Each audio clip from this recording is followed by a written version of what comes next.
Добро вечер, почитувани гледачи. Огромна чест е да се носи името на еден великан како што е Григор Прличев, но во исто време и огромна одговорност.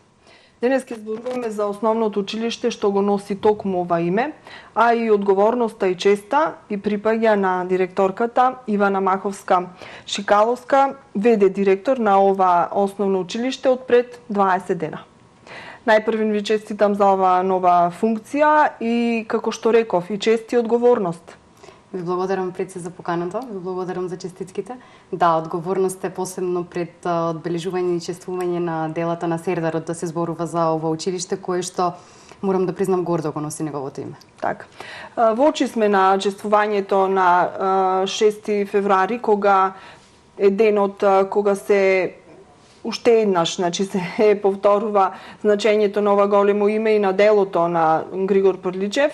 Повеќе институции во градов го носат неговото име и секој на свој начин си го одбележува тој ден. Вие годинава малку поинаку решивте да го обележите патрониот празник, односно да дадете на поинаква димензија и неколку денови да ви траат тие чествувања. Од каде идејата и како е сето тоа замислено? Токму така, годинава славиме јубилеј. 190 години од регањето на Прличев и 160 години од поемата Сердарот, односно од денот кога Прличев ја добил наградата за поемата Сердарот, Ловоровиот венец, и решивме оваа година овенчувањето на бистата на Прличев да биде токму малку поразлична. Ги крстивме денови на Прличев, со тоа што започнуваме во вторник и нашата прослава ќе трае се до петок. Така, што ќе опфати, значи како ќе биде програмата концепирана, што имате во план? Овој пат ја свртивме програмата целосно во насока на дечињата.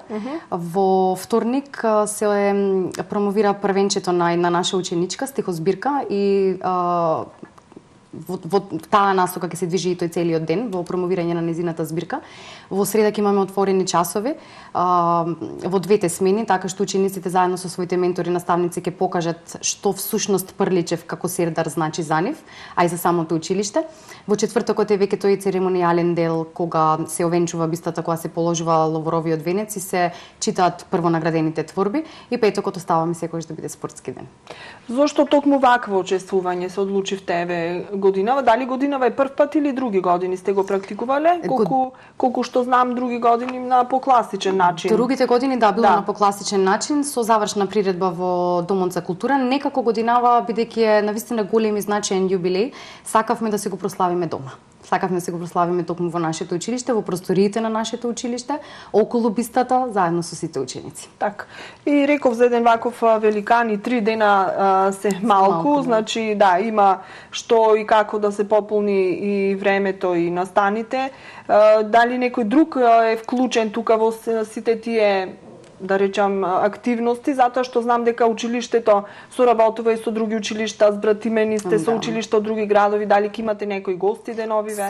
Секоја година ние за патронатот имаме гости од збратимените училишта. Збратимени сме со училиште од Белград, збратимени сме со училиште од Крушевац, со 2 училишта од Словенија, од Марибор и од Целје. Збратимени сме со училиште од Битола и оваа година 3 од сите тие 5 училишта ќе не почестат со нивното присуство. И нормално паралелно е нели програмата заедно со Домот за култура и со библиотеката, бидејќи и тие го чествуваат овој празник. Така. Тоа збратимување има повеќе димензии, значи може да се разгледуваат различни аспекти. Еден од нив е тоа што вршиме размена, значи ете учениците нивни доаѓаат кај нас, нашите одат таму и наставниците, и така се разменуваат искуства. Да се види како е кај нив образовниот процес, како е кај нас. Кога ќе се направи една паралела, еве со овие рековте 5 збратимени училишта, сигурно сте биле секаде во посета. Каде е нашето училиште, значи каде котира? Затоа што морам да напоменам, и јас сум ученик од ова основно училиште, Григор Прличев во мое време беше едно од попрестижните училишта во градов, навистина каде што имаш еден квалитетен кадар, каде што учеа на вистина квалитетни ученици, потоа тој квалитет, значи тоа знаење ги пратеше и во повисоките стадиуми од нивното образование. Како стојат сега приликите? Имаше еден период малку кога училиштето стагнираше, ќе зборуваме и зошто, но дали сега гледате една посветла иднина и за училиштето, и за учениците, а и за вие кои што таму работите? Сега вие сето нешто го кажавте во минато време, јас би го повторила истото, меѓутоа во сегашно време. Значи во училиштето се уште работи многу квалитетен кадар, во училиштето се уште учат, можеби ќе се земам за право да се речем и најдобрите ученици, што и самите надпревари го докажуваат тоа. Во споредба со останатите, со збратимените училишта, несомнено сме меѓу најдобрите во однос на квалитетот, во однос на модернизација на наставниот процес. Не би рекла дека стагнираме, ниту заостануваме, туку теркот кај нив е можеби малку поинаков, а ние веќе се стремиме кон нивните чекори, че се стремиме кон таму.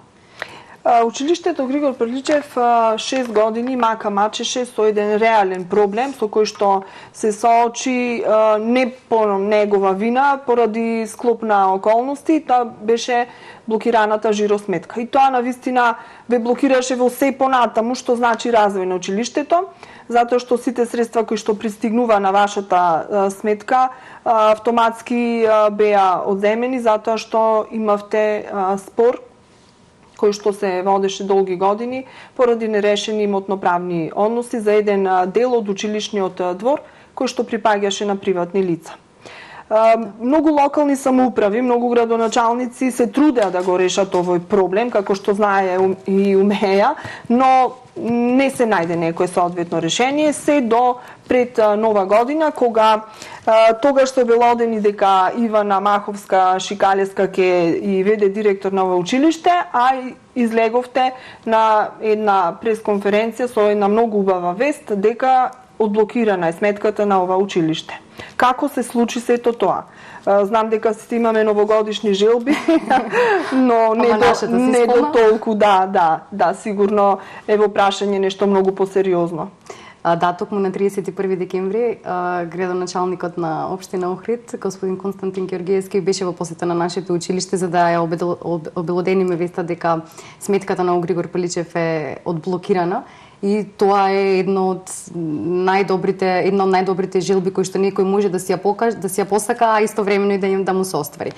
2 години трае обидите за да се одблокира сметката и по 6 години блокирана сметка училиштето општина Охрид заедно со средства од училиштето ги намири практично доверителите и се одблокира сметката. Како се случи тоа вака за гледачите на Лупа и за оние кои што навистина го пратат ова училиште, имали ученици или ќе имаат идни генерации, па сакаат да знаат што се случува таму? Како што кажавте, спорот со нерешени имотно-правни односи кои што долги години претходно се водел, завршил.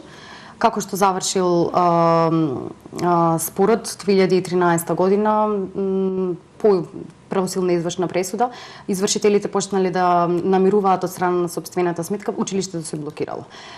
Потоа по обиди, општина Охрид, реков по 2 години обид, целосно го исплатил превземениот долг на училиштето кон 22 доверители. И со тоа сметката почна нормално да функционира, иако сме веќе во, можам да речам, завршна фаза на целосно намирување за нормални веќе да можеме од денес да функционираме. Дали полесно се диши, се чувства ли таа релаксираност, затоа што се чувствува целосна релаксираност, бидејќи бевме буквално со врзани раце. Проекти за кои што имавме толкава желба да ги сработиме поради неисполнување на услови од типот на блокирана сметка, не можевме да ги сработиме. И сега сме, можам да ви кажам, па можем слободно да речам цел колектив полни силен за работа, затоа што знаеме дека е веќе полесно, дека имаме услови секаде да аплицираме, дека можеме да го збогатиме училиштето со нови наставни средства, со нови наставни помагала. Замислете, наставниците работеа со оние расположливи ресурси кои што ги има, а сепак покажувавме квалитети и тоа е навистина за почит и гордост. На голема среќна околност како ви започна мандатот, но со тоа претпоставам дека и очекувањата на колективот ќе бидат поголеми, затоа што нема сега причина причина за оправданост, не можеме, тоа заради блокирана сметка, тој проект не може да се реализира, немаме средства и така натаму. Значи сега веќе треба да се зафатите сериозно за работа и се она што заостанало, ако може некако да се надомести, да се фати чекор. Што ви е приоритет? Мене мандатот ми започна токму како што кажавте во многу среќна околност и сум многу благодарна на локалната самоуправа, на градоначалникот, бидејќи досега во овие еден месец, да кажам, од мојот мандат, имам навистина многу плодна соработка со нив. Наоѓам на многу големо разбирање и на помош. Да, очекувањата од директорот се секогаш големи. И само ќе кажам дека доколку си има добар тим и доколку располагаме со колеги, со наставници кои што се желни за работа, мислам дека успесите се несомнени. Исто така на крајот на месец декември променавме и дограмата во новата училишна града на Спрат и дел од ходниците на Долниот Спрат, така да некако влеговме во новава година успешни, можам да кажам. Во иднина, во планот и програмата, исто во соработка со локалната самоуправа е промена на дограмата во старата училишна зграда, на подовите и останатиот дел од новата училишна зграда, така што училиштето ќе добие и санитарните јазлики ги заборавам, така што училиштето ќе добие навистина еден нов лик, нов воздух, нова живост. Така. Бидејќи основните училишта се под капа на локалната, значи и ингеренциите за поставување директори ги има директно градоначалникот, значи тој назначува кој ќе биде прв човек на некоја образовна институција, значи на некое основно училиште во градов. Со негова одлука вие станавте директор, но ме интересира дали знаевте дека ќе се одблокира сметката? Не. Не? Затоа што некој можеби не би се нафатил и зафатил со да биде директор на училиште каде имаме блокирана сметка, затоа што навистина е тешко да се работи во тие услови. Тешко е, меѓутоа секој си ги познаваме своите квалитети и амбиции. Верував јас во тоа дека еден ден и дека локалната самоуправа се бори да се одблокира сметката, бидејќи како претходно што ви кажав 2 години веќе се трудеа да училиштето да функционира со одблокирана сметка, ама дека на 31 ќе добиеме новогодишен поклон и дека баш ќе тогаш одблокирана сметката, не. Моите искуството и амбициите ми кажуваат дека да, јас сакам и можам да се справам и да го кренам училиштето малку на повисоко ниво, училиште во кое што пред мене години дедо ми бил директор. Ете еден податок интересен. Тоа функциите не одат по наследство, но можеби генот да влечи. Ги памтиме и оние времиња кога се боревте да не ви се исклучи електричната енергија, затоа што имавте заостанат долг кон Невана, па мораше со посебна одлука на Совет да се одвојуваат средства преку општинската жиросметка, па да се надмирува. Навистина имавте едни тешки времиња и вашите претходници мора да се борат со тоа. Големо леснување ќе повторам и да не се повтори такво нешто. Ова нека биде како пример за сите. За вас веќе сигурно извлековте поука, но и за сите оние други кои што оставаат некои нерешени работи, кои што во иднина ќе бидат голема кочница за развој. Дали е училиште, некоја друга, без разлика. Некој предпријатие, организација, институција и што и да е.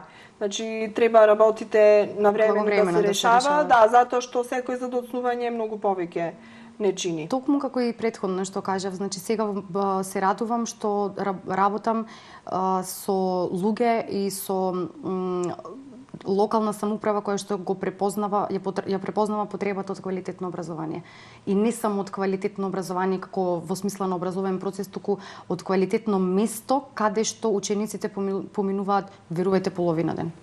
Да, навистина поминуваат и треба да им создадеме едни услови пристојни, затоа што кога обременети од часови и од образовната програма која што е се поголема, поопширна, бара повеќе време и внимание. Мотивирани ученици се и успешни ученици ќе бидат оние ученици кои што кога ќе стигнат на училиште ќе си го засакаат местото на столчето, на клупата каде што седат. За тоа да го постигнеме, за да на пат изградиме младина која што ќе биде здрава, која што понатаму ќе може сама да се бори во животот, ние мора да им создадеме услови. Работите на тоа, значи ете, сега дадена ви е можност, вие како прв човек да ги стимулирате останатите. Тим направивте или останувате тие кои што Тимот се сите наставници кои што имаат желба да работат. Сите кои што сакаат да работат, сите кои што имаат идеи, а верувајте, постојат многу кои што имаат навистина креативни идеи, се добре дојдени за да соработуваме. Моментално креираме политика на зачувување на вредности на учениците, на она што е наше во училиштето е наше и сакам да си го зачувам. Ке ја споминам тука надворешноста на училиштето, училишниот двор. Самите ученици си го средуваат, си го појадисуваат и самите разговараат околу тоа дека да, јас ова го сработив, јас ова сакам да го зачувам, бидејќи ова мојот втор дом. Така да работиме околу подкревање на свеста на учениците за да се зачува не само внатрешноста во смисла на инвентари слично, туку целата надворешност, целата средина, целата училишна средина. Светнато е училиштето, мораме да признаеме и во буквална смисла на зборот, со помош на Лајанс клубот се стави осветлување во цело училиште и пред бистата на Григор Прличев. Како дојде до оваа соработка? Иницијативата ни беше заедничка, да нешто пред чествувањата на патрониот празник, да направиме нешто со кое што ќе истакнеме големината на великанот во град Охрид. Дојдовме до идеја да се осветли надворешноста на целото училиште, а всушност имавме потреба, да бидам искрена. Така што со благодарност голема до Лајанс клубот Лихнидос се осветли, се поставија околу 22-3 рефлектори и 10 фенери кои што ја осветлуваат кои што го осветлуваат целиот училишен двор и задниот дел од страната на туристичка и нормално бистата. Бистата беше моја желба да се осветли. Сосема оправдано и ќе беше пропуст ако не го направите тоа. Дали ова ќе ви помогне, сега ќе го поврзам позитивното со малку по-негативни случувања во училиштето и малку по не така убава тема, но актуелна и реална, затоа што многу пати сте вие мета на вандалски напади, испади, бидејќи се наоѓате на една фреквентна улица, каде што сите поминуваат, заминуваат, па многу пати дворот е и собиралиште на деца кои некогаш заради разни причини прават и некои недозволени дејанија и не е ретка слика наутро кога ќе дојдете да најдете искршени прозорци, оштетен инвентар, искршени клупи и така натаму. Што по ова прашање и за овој проблем, што се прави, дали со осветлувањето може би во некоја мала рака ќе се намали проблемот, бидејќи ако е осветлен дворот, може би помалку ќе се осудат да влезат и да направат штета. Да, нашето училиште е лоцирано во централното градско подречје, како што кажавте, има една убава просторна површина која што очигледно им е привлечна на младите за собирање, особено во вечерните, во доцните вечерни часови и особено во летниот период. Осветлувањето е една од мерките со која што мислиме дека ќе се намали тоа девијантно однесување, би го рекла на младите, иако морам да признам дека во последен период некако е сето тоа во стивнато, во затишје. Овдека морам да ја потенцирам соработката која што ја имаме со секторот за внатрешни работи Охрид. Постојано не излегуваат во пресред кога и да се случило нешто, иако како што претходно напоменав, работиме на креирање на политика да го зачуваме нештото кое што сами го создадовме. Ако децата научат дека она што тие го создаваат е нивно и е за нив, така и ќе се однесуваат и со останатите другарчиња. Кои деца, кои млади се собираат се од различни возрасти. Не можам да тврдам дека се ученици од наше училиште или од училиштата до нас или од некои други училишта, меѓутоа се сите тие млади кои што решили на таков начин да ги поминуваат вечерните часови. Во секој случај една од мерките е и чуварска служба. Имаше барање и од други основни училишта каде што има вакви појави, не сте вие единствените, значи локалната да ангажира лица кои што ќе ја извршуваат оваа работа, но Не знам колку тоа отиде понапред, дали се направи нешто на тој план или повторно сами се снаоѓате? Не, отиде и то како понапред. Во моментов баш токму работиме на тој проблем и кај да мислам дека во овие денови веќе треба да биде решен. Сите училишта кои што побарале чуварска служба ќе бидат буквално обслужени. Дали имате видеонадзор или? Не.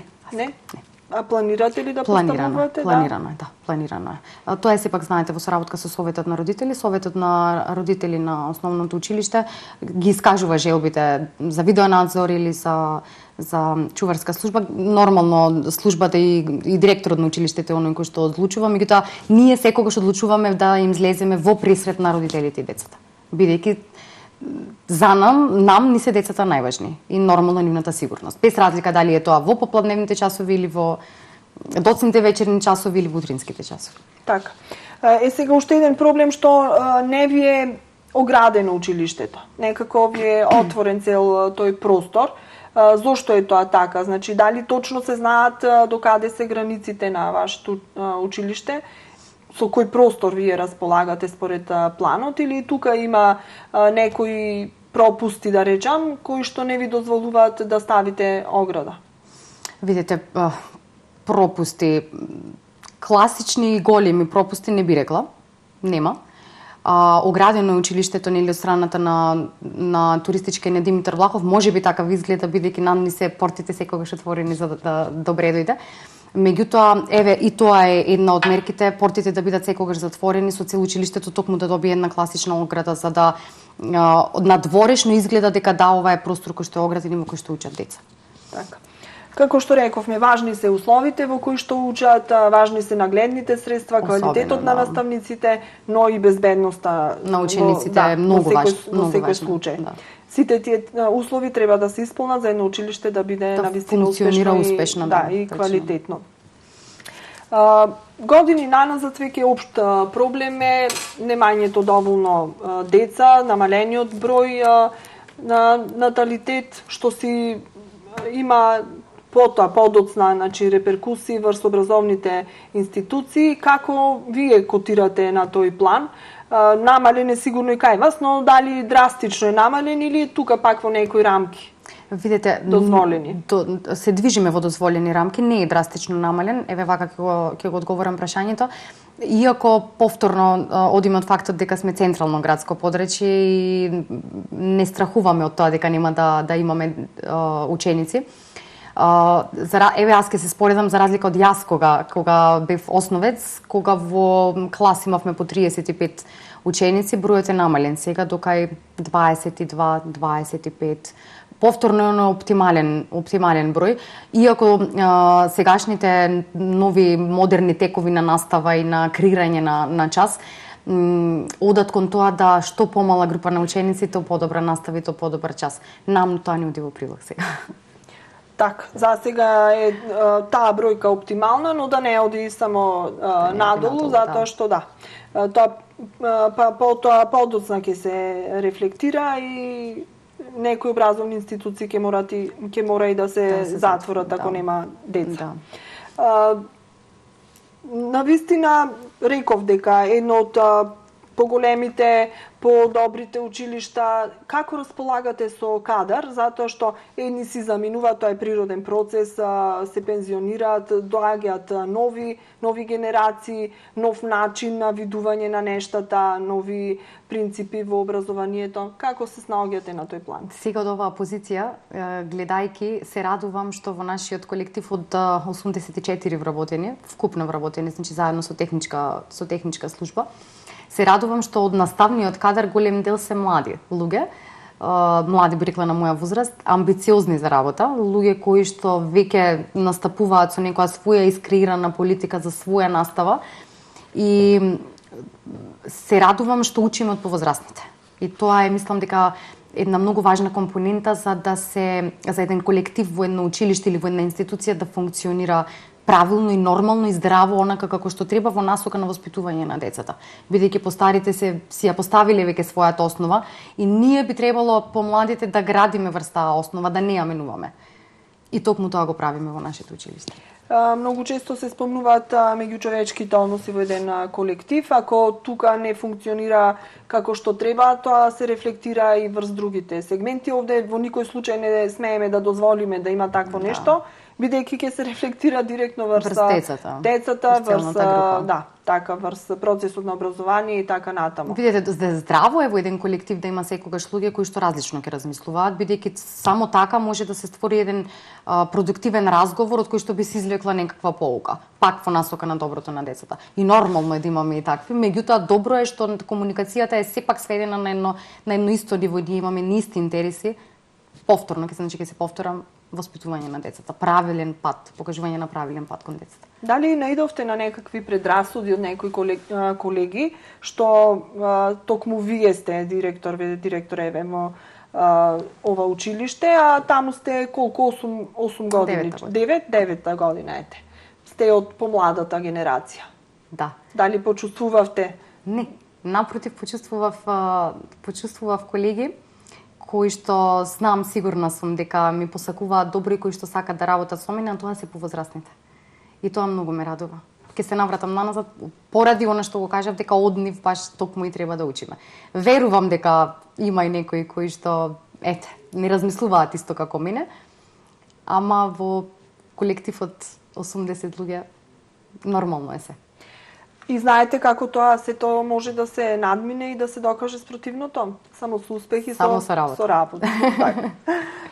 Добро, значи горе-долу ги исцрпивме темите за овој прв дел на разговорот во емисијата. Ќе ве одморам малку со реклами, па потоа ќе ви дадам можност и простор да се пофалите кои ви се успесите. Благодарам.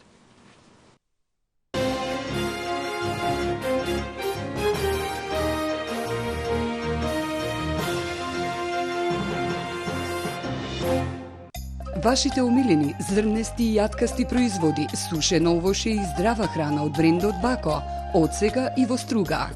Пробајте го и чоколадираниот асортиман од наше производство, како и турската делиција Локумот.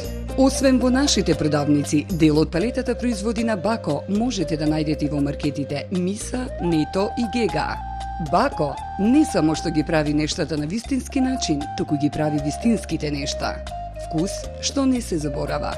Бако во Охрид и Струга. Кебапчилница вкусно, едно од омилените места на странските туристи во Охрид. Вкусете ја најдобрата скарана жар во старата чаршија. Организираме фамилиарни веселби по поволни цени. Највкусните кебапи во Вкусно.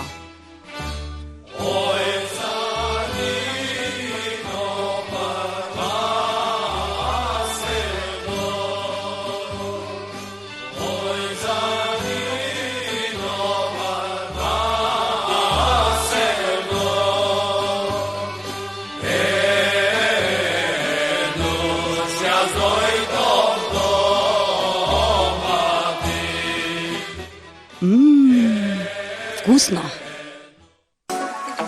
Кам, маркет број 1, потврдено. Ново, кравје обиено сирење, 1 килограм, 315 денари. Копан со надкопан, 440 грама, 79 денари. Сос, 250 грама, 49 денари. Детска четка за заби 2 во 1, 46 денари. Кам, купувај мудро. Фризерско студио Анита на булевар Туристичка во Мини базар Гранит. Бидете препознатливи со свој собствен стил, но пред се, секогаш имајте здрава, убава и негувана коса. Ви нудиме професионална услуга со најквалитетни препарати за нега на коса од познатата марка Ревлон. Бидете со стил, фризерско студио Анита. За сите љубители на вкусната храна, Вилич Бистро со нова понуда. Похован пилешки стек со гарнир 120 денари, пилешко во кари сос со гарнир 120 денари, свинска шницла со гарнир 120 денари, ќофтево сос со гарнир 100 денари, пилешки стек со гарнир 120 денари, риба ослич со гарнир 80 денари, колбас со граф 100 денари. Вилич Бистро се наоѓа на улица 7 ноември во непосредна близина на автобуската станица.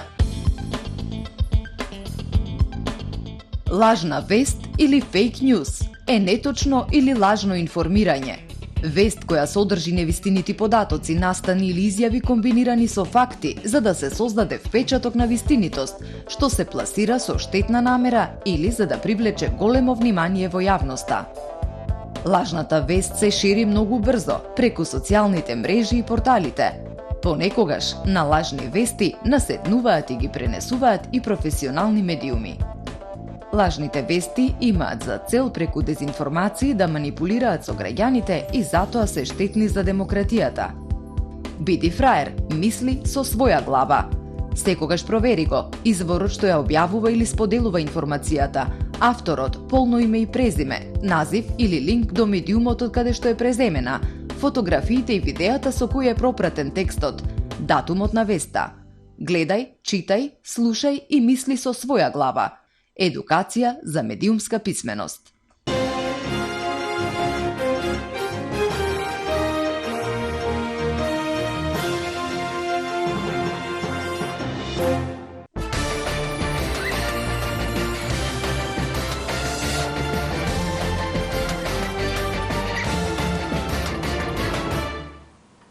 Од режија ни најавија, почнува вториот дел на емисијата, но ја видовме ние и шпицата, таа ни кажува дека веќе сме во живо. Зборуваме значи за Основното училиште Григор Прличев, со веде директорот Ивана Маховска-Шикалеска, да не сгрешам, Шикалеска. Зборуваме за се она што е актуелно во училиштето, престојниот патронен празник, од блокирањето на жиросметката. И сега сакав уште да прашам, кога бевме кај оние некои зафати што се правеа, актуелно исто така во училиштата, во основните училишта, беше промената на азбестните кровови, затоа што речиси и во сите училишта во градов имавме азбестни кровови, некаде се смене, а некаде не, кај вас допрва ќе се прави тоа. Но еве само како една сугестија добронамерна да се направи тоа на начин и во време кога треба, затоа што имавме еден мал проблем, можеби не толку мал, во Основното училиште Христо Узунов, бидејќи кога се менуваше азбестниот кров веќе беше почната школската година, па се правеше на начин на кој што не сме, затоа што знаеме дека азбестните честички се штетни по здравието и така натаму. Значи, дали ви е во план, влезено ли е во програма, има средства од буџетот и кога ќе се прави тоа? Влезено во план и програма и има средства од буџетот за менување на азбестните кровови, како што и сами кажавте, веќе во некои училишта се случи промената. Немаме одредено термин, датум, да речем, на почнување, меѓутоа верувам дека ќе биде во време кое што е најпогодно за децата пред се и за вработените и за сите. Така, и да се внимава која фирма се ангажира и колку стручно сето тоа се прави, затоа што навистина да не се доведуваме до несакани опасности и не дај Боже и последици од сето тоа. Кои други некои зафати ви се, кои проекти ви се вака во предвид да ги реализирате во текот на ова година или барем да започнете со нивна реализација? Како што и претходно значи напоменав, се смена дограмата во новата училишна зграда. Тоа е веќе завршено и тоа на горниот дел, односно на спрат. Во план и програма е исто менување на дограмата во истата зграда, меѓутоа на долниот спрат, во старата зграда, санитарните јазли, и тоа е приоритет кој што со чија што предмет пресметка ќе се започне уште веќе од нареднава недела, понеделник, вторник пред патрониот празник. И тоа се некои менување на подовите по училници и на плочките во ходниците. Значи тоа се оние планови кои што се за во текот на 2020 година. Почнуваме, како што кажав, со санитарните јазли, повторно гледаме за чистотата, нели, како една од најважните фактори за нормално функционирање на едно училиште. Така. Што е околу организирањето на исхраната на учениците? Знам дека немате вие ваша менза, да. Но како се снаоѓаат децата? Дали си носат храна од дома или на кој начин сето тоа? Да, во оделинска настава поготово, бидејќи кај нив, нели, и од секогаш била програмата за здрава храна за детство без мана. И уште наставниците ја спроведуваат таа акција, да ја наречам. Учениците во оделинска настава секогаш сами се носат од дома и секогаш настојуваме со зборување и по родителски средби тоа да биде храна која што ќе е здрава за учениците. Чипсеви, смоки и круасани не е храна подготвена од дома. и што повеќе настојуваме кон тоа родителите што повеќе можат да ја избегнуваат таа исхрана, туку да се научат на еден здрав оброк. Поголемите ученици и кај нив се забележува носење на храна од дома, поготово во последно време е веројатно некој моден тренд и да се носи и кај повозрастните храна од дома, останатите во околните трафичиња. Дали функционира во склоп на училиштето целодневен престој или? Наш целодневен престој не. Меѓутоа во нашето училиште се просториите од градинката, така што родителите можат... Значи соработката се уште... Се уште, да. Се уште постои. Да. И морам да кажам дека за родителите големо олеснување. Тоа што токму во непосредна близина на нашата зграда постои продолжен престој. Се сеќавам на оние времиња кога проблем на Григор Прличев училиштето беше што немавте спортска сала. Но ете се направи спортската сала и како сега сето тоа функционира? Дали ја користите само за ваши интерни потреби или можеби ја изнемувате и на некои љубители на спортот кои што сакаат рекреативно да се занимаваат со тоа? Училиште без спортска сала, тоа значи дека на тоа училиште му фали дел. Сва среќа ние сме во целост. Функционираме прекрасно. Учениците се задоволни. Секој ученик, најомилен предмет на секој ученик е физичко образование. Ја користиме за интерни употреби и ја користат ракометни клубови или кошаркарски клубови кои што имаат потреба од простор за тренирање. Во последно, од пред некој месец е тандем наставата по физичко образование во оделенска настава, така што учениците од прво оделение, часовите по физичко и здравствено образование, ги според новиот закон ги одржуваат заедно со наставник по физичко и здравствено образование, така што обтоварувањето на салата е са зголемено. Така. Дали имате некои други извори на финансиски средства, ваши лични, значи кои што ги користите, предпоставам, за ваши интерни потреби, за подобрување на условите во училиштето, за набавка на нагледни средства и така натаму? Значи, делот од салата и оние, ајде да ги наречам, трафичиња, кои што ги издаваме практично, за кои што плаќаат кирија за да ги извршуваат своите дејности напред. Остануваат ли тие тука затоа што еден период во времето на градоначалникот Бакрачевски голем дел од тие такви трафичиња беа отстранети како урбана опрема за која што немаше одобрение за незино поставување на тие локации, но еве гледам тие што се тука неколку остана. Значи остануваат и понатаму, имате информација? Со тие трафичиња, ајде пак така ќе ги наречам, се склучени договори. Што ме склучен договор воз основа на некаква добиена претходна согласност, значи се додека се трае договорот, тие ќе бидат тука. За понатаму. Значи сега засега сето тоа е регулирано и е легално. Да. Сега. Добро, реков, ќе ви дадам простори да се пофалите.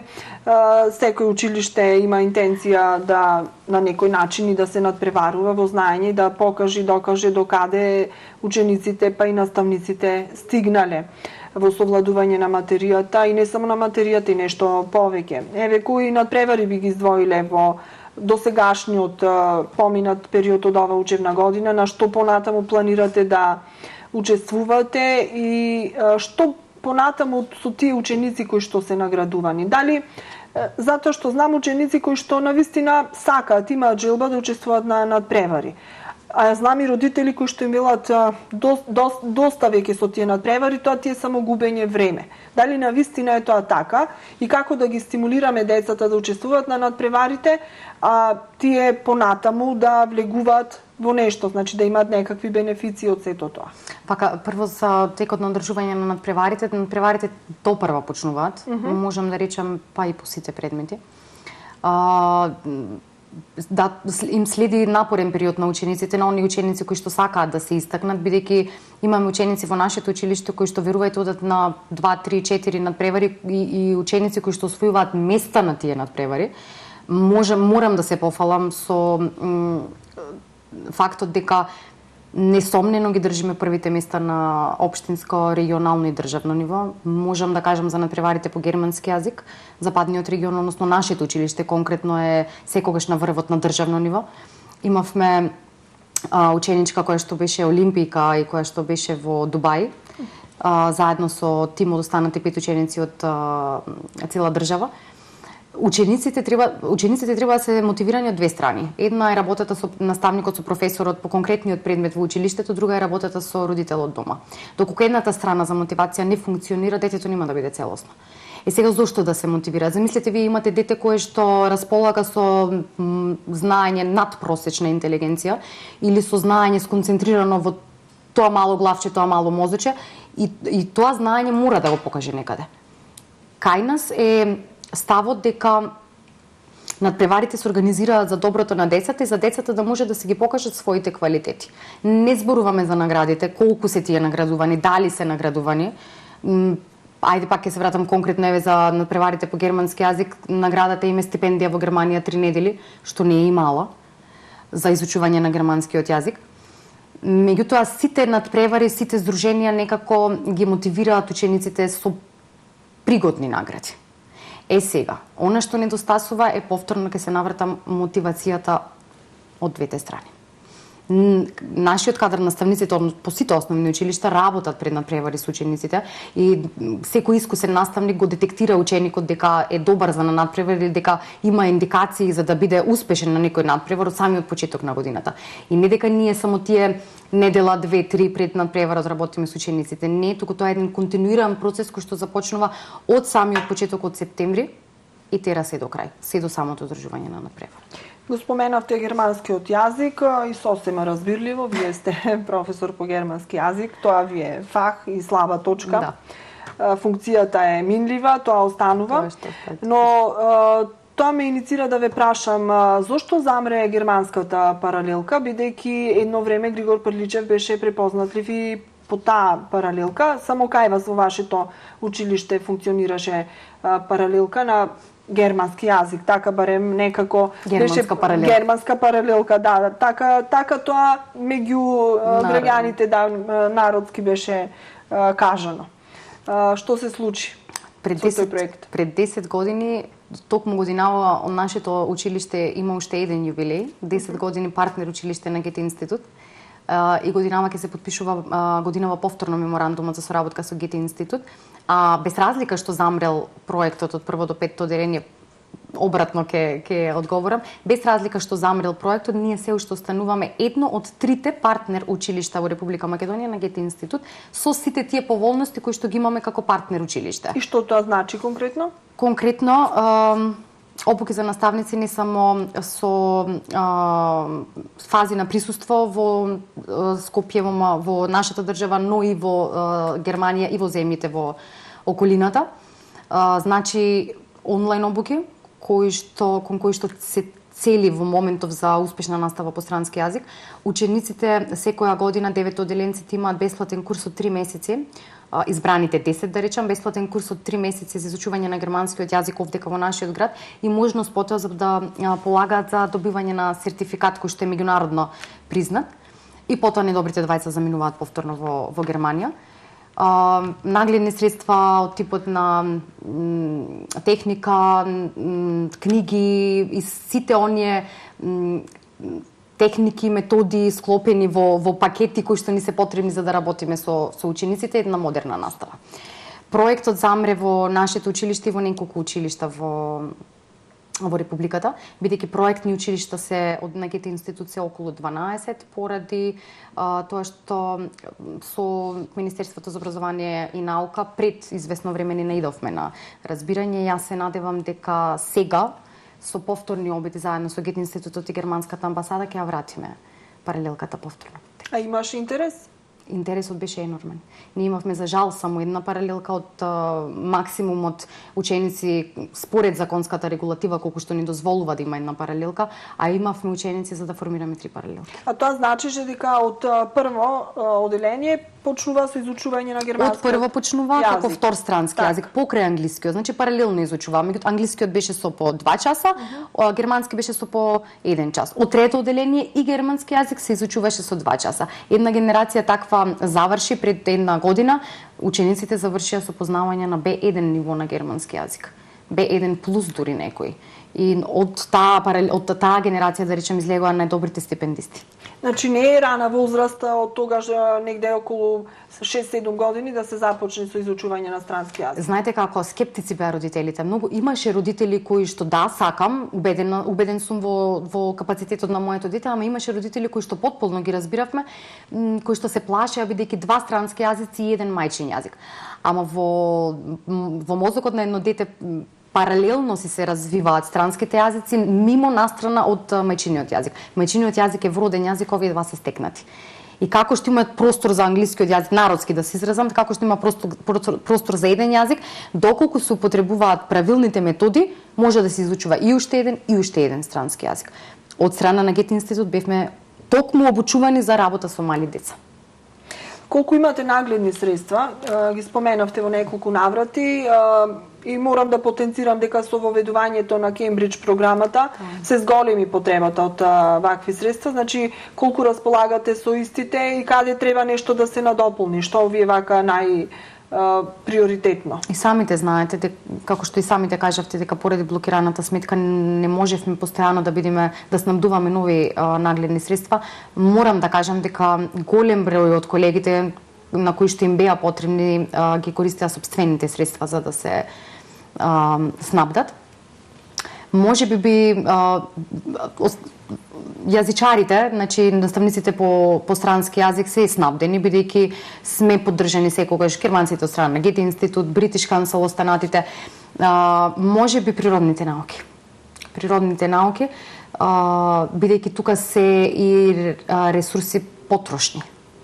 Рачунете, обиди по хемија, по физика, сето тоа се потрошни материјали кои што треба постојано да се обновуваат и мислам дека тука ќе ставиме голем акцент. Кабинетска настава имате? Кабинетска настава имаме, да. Така, колку кабинети ви функционираат? 27 училници 27 училници во двете згради се, во новата зграда е кабинетската настава, каде што е предметната настава, 13 училници опремени за кабинетска настава. Така. Кои други вон школски, да речем, активности се практикуваат во вашето училиште? Имате ли таква практика? Порано имавме секции, така ги нарекувавме. Сега во која форма сето тоа се одвива? Секциите постојат, меѓутоа сега се во една помодерна форма на воннаставни активности или слободни ученички активности. Се трудиме децата да ги научиме на хуманост. Постојано организираме хуманитарни акции, постојано работиме акции кои што некако ќе ни ја подигнат свеста, односно на учениците ќе им ја подигнат свеста дека здравјето на соученикот и среќата на соученикот е исто важна колку сопствената среќа, бидејќи само така може да се има едно здраво другарство. Работиме на проекти со повторно воннаставни, ќе речам, на проекти со радија, со телевизии, сето она што е некако во прилог на децата. Интерни, секојдневни активности кои што ќе им покажа на децата дека вредностите, животните вредности се тие кои што треба да се ценат, бидејќи нели од мали нозе мора да ги научиме како понатаму во животот. Дали иницијативата на организирање, да речам, на еден час доаѓа од наставникот, доаѓа наметната од програмата и образовниот процес, како треба да се одвива, дали доаѓа од учениците или е симбиоза на сето тоа? Затоа што има наставници кои што навистина се креативни, еден час ќе го направат и едукативен, и забавен, и просто да не си ни свесен кога времето поминало. А има па некои кои што се држат до оние стереотипи, часот е класичен. Значи, што се практикува повеќе кај вас и што се стимулира? На кој начин наставата да се изведува или оставате тоа самите наставници да го креираат како што мисла дека треба? Секој наставник има за обврска професионално да се доусовршува. Прво така ќе кажам, и по закон. Значи, професионалниот и кариерниот развој на наставниците е една многу важна алка во целиот синџир наречен образование.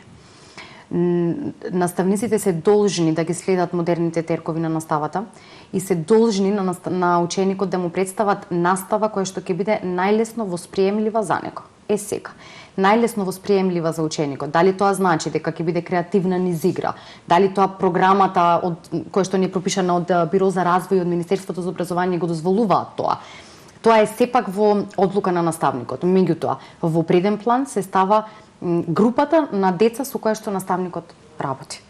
Бидејќи ако имате група која што дава отпор кон екстремно креативна настава, кон настава која што исклучува само преку игра и преку песна, тогаш ќе мора да го пробате тој другиот начин со цел да биде материјалот совладан. Материјалот мора да биде совладан, бидејќи програмата од Бирото за развој ни го налага тоа. И кога видите некако е, како што и самите рековте, симбиоза. Така. Како ви функционира, значи, ајде, служба, можеби не е соодветен збор, но психологот, педагогот се тука за да помогнат кога има некој проблем, не мора и проблем, да посоветуваат и така натаму. Порано беше баук, ако подишка педагогот и кој психологот. Така, значи тоа нешто навистина дошло до точка на вриење. Да. Така барем ние го сваќавме, но сега не е така, малку поинаку се толкува сето тоа и добро е да се направи еден линк помеѓу учениците, наставниците и овие две служби, затоа што има потреба. Има некои деца кои што се попроблематични или се позатворени, па им треба повеќе време за да се дојде до она што е нивни капацитет и така натаму. Колку се соработува, каква е таа соработка? Во нашето училиште, конкретно за нашето училиште, ќе кажам, педагошко-психолошката служба функционира многу. И постојано е во линк, во поврзаност со учениците. Нивната работа е пред се советодавна, нивната работа е да ги сослушаат учениците, да ги насочат, доколку некаде грешат. Се радувам што не постојат повеќе оние стереотипи дека точно како одам кај педагогот или психологот тоа е казна, туку напротив учениците знаат дека доаѓаат кај педагогот или психологот за да бидат сослушани, да си ги кажат своите проблеми, бидејќи за жал, морам и ова да го потенцирам, се соочуваме со ученици кои што проблемите од мама и тато дома ги носат на училиште. И многу често сме предпазливи во однос на бирање на теми за работа со учениците, бидејќи не секој може да восприема секаква тема. Во однос на педагошко-психолошката служба би рекла дека е добро можеби да имаме уште по еден педагог и психолог, бидејќи за жал и тие се исто како наставниците се сведени на административна работа, а единствена нивна работа треба да биде работата со учениците. Администрацијата би ја оставила надвор. А дали имате дефектолог и дали имате потреба од тоа? Дефектолог немаме. Имаме испратено барање за дефектолог. Огромна потреба како во некои останати училишта не, меѓутоа е добреден, бидејќи во оделенијата постојат и ученици на кои што се со посебни потреби и на кои што им е потребен дефектолог, иако претходно тоа се реши со тие персонални асистенти кои што се. За жал во последно време се позастапено или пак и појавно се зборува, можеби порано го имало, но толку не се зборуваше за тоа, се чуваше во кругот на семејството, е состојбата на аутизам кај дечињата. И во секој училиште има по некој такво дете, а има и деца кои што воопшто не посетуваат настава, родителите не се осмелуваат едноставно да ги вклучат на некој начин во тој образовен процес, барем да пробаат. И сега имаше една, не беше иницијатива, остана само на идеја да се отвори една паралелка и тоа, колку што се сеќам сега, се навраќам наназад, требаше тоа да се направи токму во вашето училиште. Дали имате некакви информации околу тоа и дали има нешто по-конкретно за тоа? Или остана само како една идеја и како една потреба на градот? Со оглед на тоа што во нашето училиште не постои паралелка за дечиња со аутизам или со попреченост, може би останало како тогашна идеја за нашето училиште, меѓутоа не значи дека не е реализирана. Во основното училиште Свети Климент Охридски, например, постои таква паралелка, а и во последно време се отвараат центри за аутизам во нашиот град, кои што ги обслужуваат таквите лица или таквите дечиња. Иако морам да признам, да, и во нашето училиште постојат ученици на кои што се со такви елементи. И како се снаоѓате? Психолог и педагог. Главна алка, повторно ќе речам, за функционирање на училиште. Така. Служба која што беше години наназад некако запоставувана и можеби подценувана, но навистина неопходна во секој училиште. Да. Господја Маховска, значи, ви благодарам за ова учество во Лупа. Јас одавна сакав да направам еден разговор, да реализирам со директорот Основното училиште Григор Прличев, но не се создадо некако услови. Само сакам да ве запрашам какво е вашето чувство, еве како директор, како прв човек на училиштето, затоа што реков и честено и обврска одзема многу повеќе време и посветеност. Како се снаоѓате и како сите работи ги координирате барем за сега? Да се биде директор на едно училиште кое што има 1071 дете, кое што има 84 вработени, доколку ќе земеме уште и родителите на дечињата, е навистина голема обврска и бара многу работа. Искуството и амбицијата која што ја носам не ми дозволуваат да работам по неколку часа, туку работам по многу часови во текот на денот. Се справувам и се снаоѓам успешно во изминатиот месец од мојот мандат и знам, сигурна сум и верувам во своите сили и капацитети дека од она училиште за кое што пред малку рековте дека е било некогаш стагнирано, за наредно кога ќе дојдеме ќе правиме училиште кое што ги заборавило лошите моменти. И имате и уште една одговорност, тоа е одговорноста кон вашите предци, вашето презиме Маховска, затоа што рековте дека вашиот дедо бил еден од директорите, кога можеби училиштето било во еден од повисоките подеми, па треба да му го вратите стариот сјај. Се сеќавам на времињата кога дедо ми бил директор и се сеќавам на дружбите кои што тој ги имаше со колегите и верувајте ми дека да, една од идеите, една од политиките кои што допрва ќе ги креираме повторно да се врати тој сјај меѓу очите на колегите. Препознавате нешто такво сега или? Да. Мило ми е да слушнам, добро е малку оптимизам и така е веќе завршиме емисијата.